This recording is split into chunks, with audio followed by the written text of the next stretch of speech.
Hello, love. I am just starting a little bit early, opening up the live and looking forward to getting started in just a quick minute.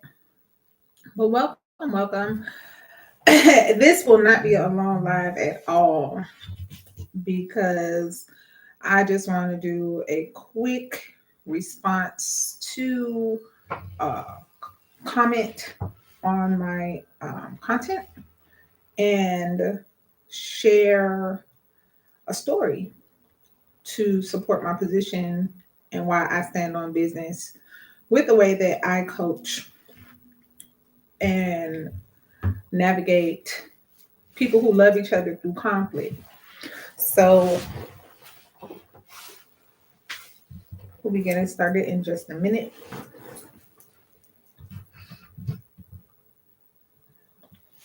While I'm in here, I'm going to learn my controls.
All right.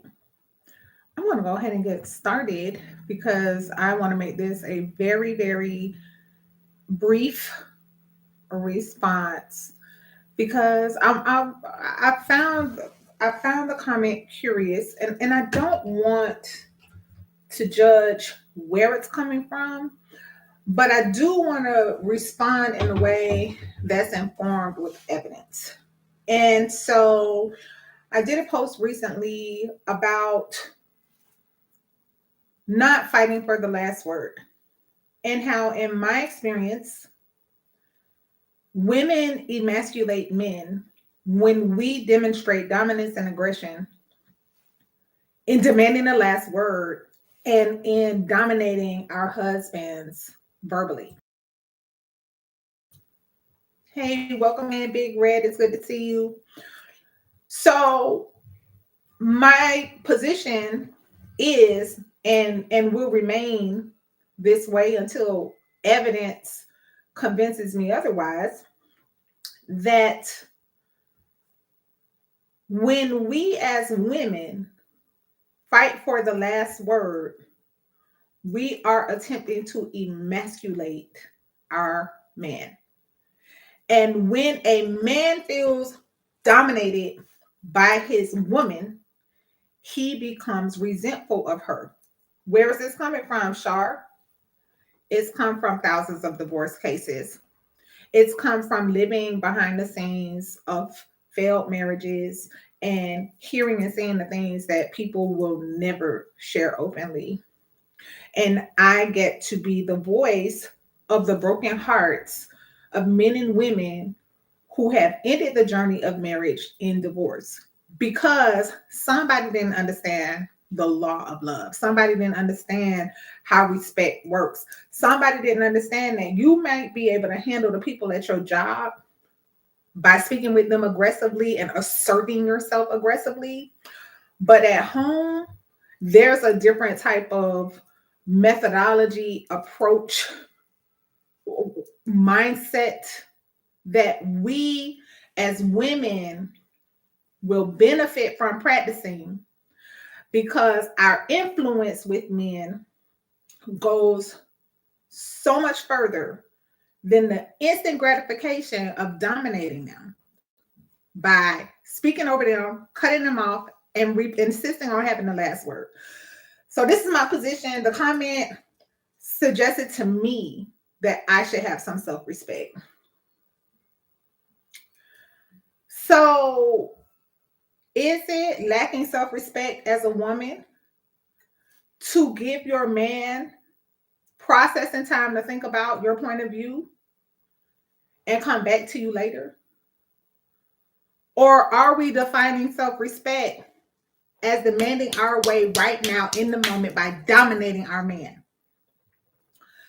And that's why I wanted to share a story. That's why I'm calling this story time, about how we define self-respect.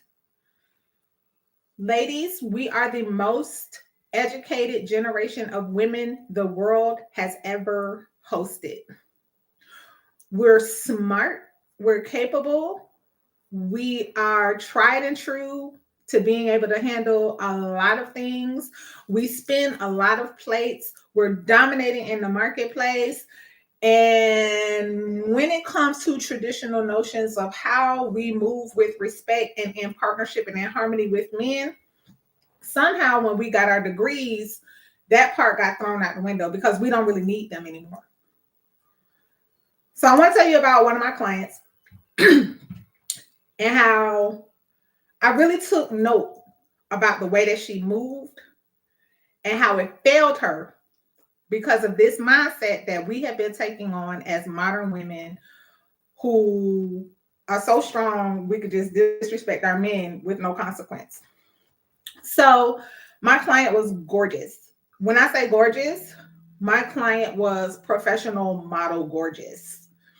And she and her husband together were a very handsome couple, both tall, fit, like all conventional notions of beauty is what this couple was. Oh, and before I continue, for those who didn't receive the email explaining who a booty do is, I'm sorry, I have to go back a couple of steps and I have to lay the foundation of what a booty do is and who a booty do is. So I'm from Miami. I'm from Miami, and where I'm from, we had a local colloquialism where a woman who is built a certain kind of way is referred to as a booty do. And the saying goes, because her stomach sticks out more than her booty do. So the idea here is someone who's not very attractive physically, someone who's what many people will call out of shape, someone who can't really rely on her looks to capture and keep a man.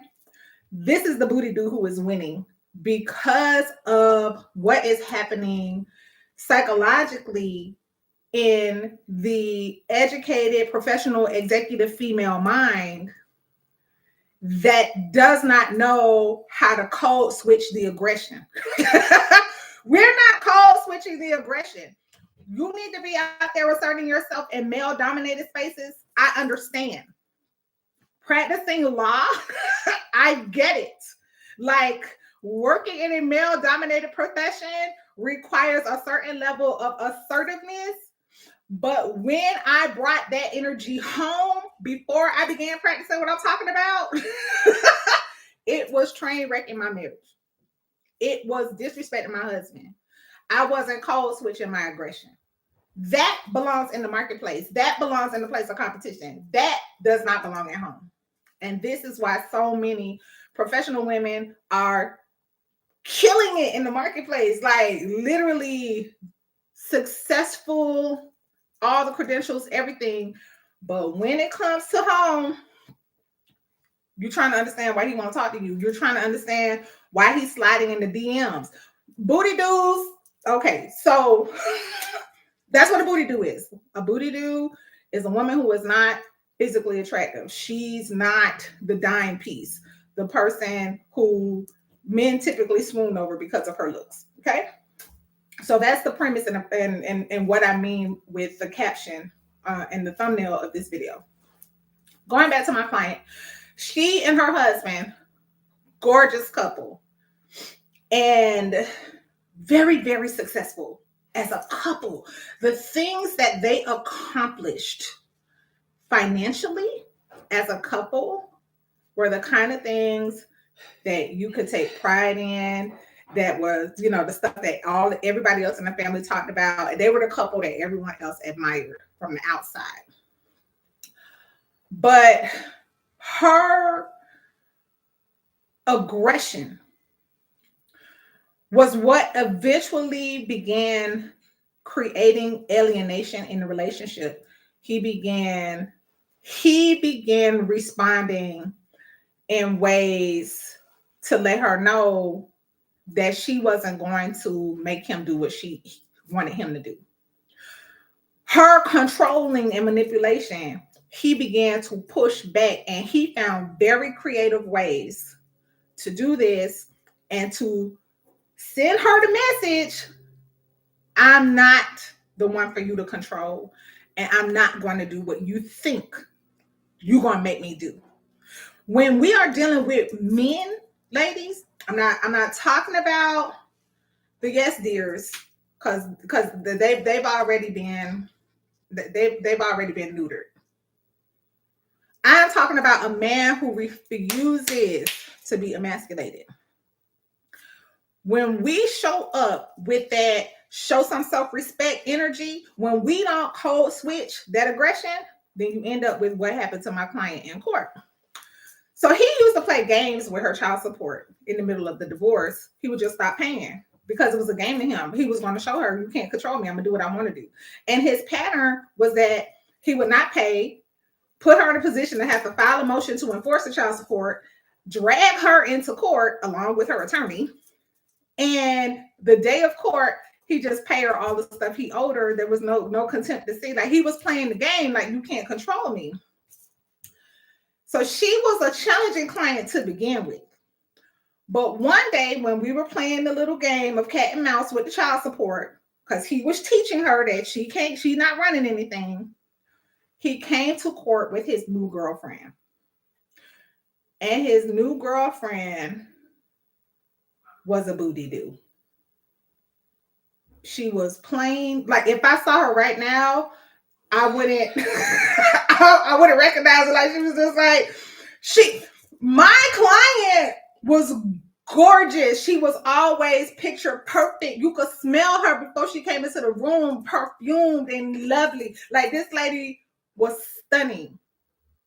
And to see her soon to be ex-husband show up in court with a booty do, my client lost it. My client lost it. Because we as women, we often think that what is attracting the man and keeping the man is the stuff on the outside, and how much we know and how much we can do for ourselves. But the booty dude has mastered the art of influencing a man. She knows she can't depend on her looks, so she's not going to pull that stunt to manipulate him to get what she wants. And she recognizes that his wife doesn't listen to him. Because if she did, he wouldn't be out here pouring out his heart to a booty dude. The booty dude recognizes that man wants to be heard. And if yielding the last word is the only thing you could do to communicate to your man that you are listening, what does that cost you, sis? Some pride? Because he's not staying over the money you have. He's not staying over your degrees and your position. He's not staying because of your BBL. He's not going to continue to fall in love with you over and over and over again till death do you part when he can't even have the last word. And what men often do, and I'm not saying that it's right, I'm not giving men a pass, I'm just advocating for the heart of men who have been consistently disrespected in the area of having the last word. It is heartbreaking for a man to not feel heard. And that's where the booty dude swoops in and grabs your man's heart. I hope you can appreciate the lesson from this story.